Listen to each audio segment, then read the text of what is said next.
Hello guys, welcome back to my channel finance with Kapil जी।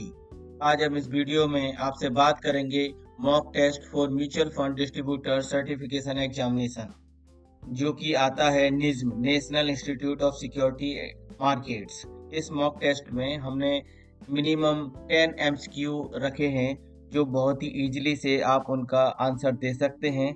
और जो भी क्वेश्चंस हैं उनको आपको पूरा अटेम्प्ट करना है। पूरा अटेम्प्ट करने के बाद में आपको ये पता चल जाएगा कि आउट ऑफ 10 आपने 10 लिए हैं, 9 लिए, 8 लिए हैं, तो आपको एक आइडिया लग जाएगा कि एमसीक्यू का एग्ज़ाम निज्म 5A में किस तरह से आता है। अब हम बात करते हैं कुछ basic information for the examination. Mutual fund distribution exam consist of 100 question of 1 mark each, और ये 2 घंटे में कंप्लीट हो जाएगा।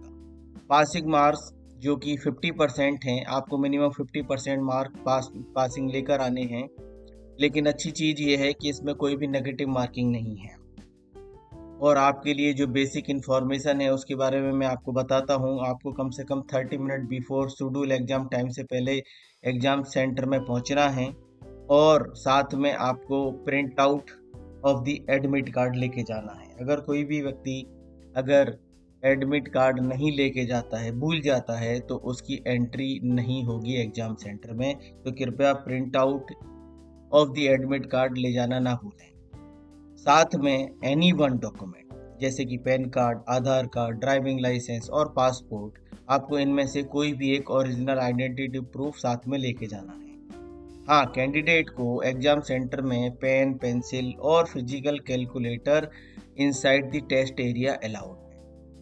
जब आप ये एग्ज़ाम पास कर लेंगे तो पास होने के मैक्सिमम और विद इन 15 डेज में सर्टिफिकेट इशू किया जाएगा, और वो सर्टिफिकेट उसी नाम से इशू होगा जिस नाम से आपका पैन कार्ड रजिस्ट्रेशन है इनकम टैक्स में, और ये सर्टिफिकेट 3 इयर्स के लिए वैलिड होगा। दूसरी अदर इंफॉर्मेशन, जो एग्ज़ाम की फ़ीस है वो 1500 रुपीज़ है। टोटल ड्यूरेशन टाइम अगर आप ये देखेंगे राइट हैंड साइड में जो रेड कलर में है वो 120 मिनट्स है। नंबर ऑफ क्वेश्चन जैसे मैंने बताया कि 100 क्वेश्चन आएंगे, और मैक्सिमम मार्क्स भी 100 ही होंगे। पासिंग मार्क्स 50% है, यानी कि 50% आपको लाने ही हैं एग्ज़ाम में पास होने के लिए। और जैसे मैंने अगेन पहले बताया कि सर्टिफिकेट की जो वैलिडिटी है वो 3 इयर्स होगी।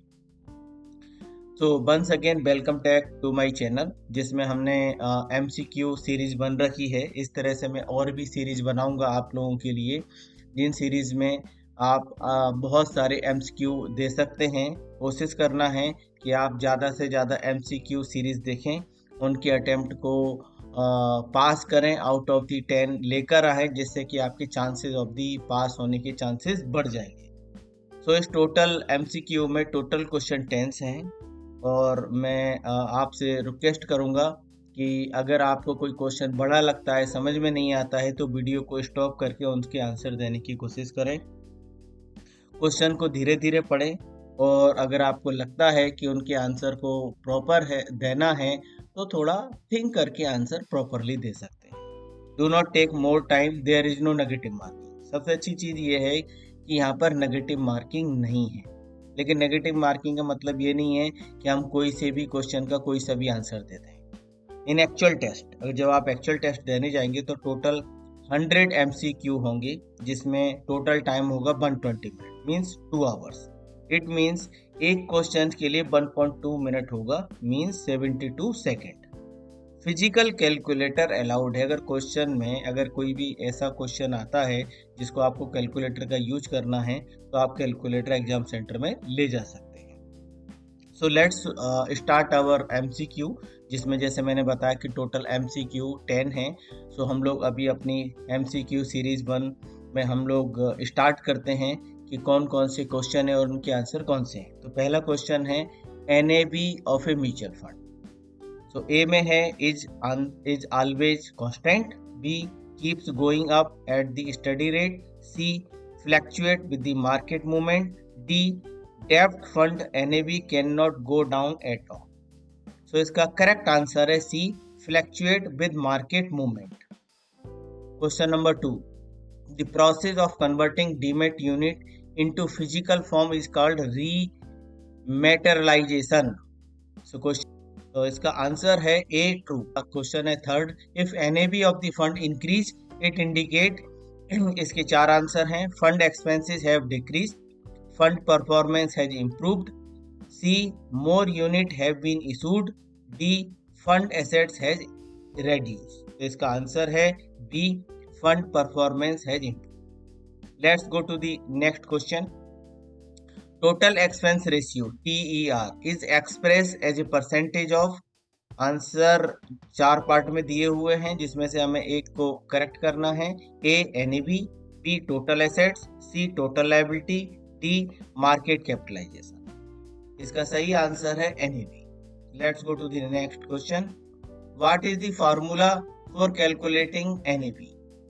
इसके भी 4 आंसर दिए हुए हैं जिसमें से करेक्ट आंसर आपको देना है। A assets plus liability divided by total unit, B assets minus liability divided by total unit, C liability divided by asset multiply by unit, D assets multiply by liability divided by unit. इसका सही answer है assets minus liability divided by total unit. Let's go to the next question. An index fund aims to. इसके भी 4 answer दिए हुए हैं जिसमें से आपको करेक्ट आपको पता करना है। पहला है out performance the market index, B mirror the performance of market index, C invest only in IPO, D invest exclusively in government security. The correct answer is mirror the performance of a market index. Next question is, what is the primary object of a debt fund? Again 4 option दिए हुए हैं जिसमें से correct answer आपको बताना है। पहला है A capital appreciation, B regular income generation, C speculative gain, D high risk movements. The correct answer is regular income generation. Next question, which mutual fund scheme is ideal for short term investment? इसके भी 4 answer दिए हुए हैं जिसमें से आपको एक correct answer इसमें से सिलेक्ट करना है। A gilt fund, B liquid fund, C index fund, D thematic fund. So the correct answer is liquid fund. Guys अगर मैं बहुत ज्यादा फास्ट हूं तो आप कमेंट करके बता सकते हैं कि मैं फास्ट हूं। मैं अगले वीडियो में ध्यान रखूंगा कि थोड़ा अपनी स्पीड को, बोलने की स्पीड को, क्वेश्चन की रीड करने की स्पीड को, आंसर को थोड़ा प्रॉपरली आपको बोल सकूं जिससे कि आपको इजीली समझ में आ सके। Let's go to the next question. Close ended mutual funds are traded on. Again 4 options. A stock exchange, B over the counter market, C government platform, D banks. So the correct answer is stock exchange. Let's go to the next question. Which type of mutual fund invest predominantly in stock? The 4 options are A, B, C, D. A is debt fund, B equity fund, C liquid fund, D hybrid fund. The correct answer is equity fund. I hope guys आपने 10 में से 10 answer के सही जवाब दिए होंगे। और अगर आपको लगता है कि कोई आंसर मेरे बोलने में थोड़ा फास्ट हुआ है तो वीडियो को आप रिवाइंड करके देख सकते हैं। उनके क्वेश्चन को आप अच्छे से पढ़ें और अच्छे से उनका आंसर दें जिससे कि आपके 10 आउट ऑफ द 10 मार्क्स मिल जाएं। मेरी कोशिश यही होगी कि आप ज़्यादा से ज़्यादा MCQ की सीरीज देखें, उनके क्वेश्चन को समझें और करेक्ट आंसर देने की कोशिश करें जिससे आपके पासिंग मार्क्स ज़्यादा हो जाएं। So thank you guys, all the best in advance for your exam. Pass your exam, NISM exam in first attempt by attending the NISM mock test. There is no refund of fees once paid. However, if NISM cancel the exam, a refund will be issued.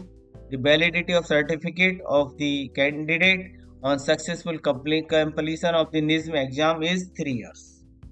Thank you for your watching this video. I hope आपको ये video पसंद आया होगा। आप like करें, share करें और subscribe करना ना भूलें। और अगर आप पास हो जाते हैं तो मेरे चैनल को सब्सक्राइब और लाइक करना ना भूलें। Thank you very much.